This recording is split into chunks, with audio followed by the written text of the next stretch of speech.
Hello everybody, Luna just hit $100. That's really the video. I thought it's worth making a video about Luna finally going 3 digits. Although it has dropped by a couple bucks now, I am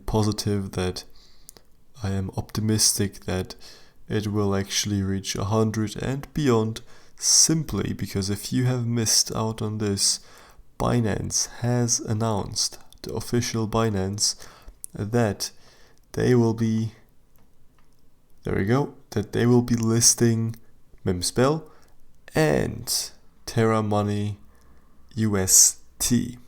The more UST adoption, the more Luna burned, the higher the Luna price. That's basically it for this video. Merry Christmas and have a fantastic day. Peace out.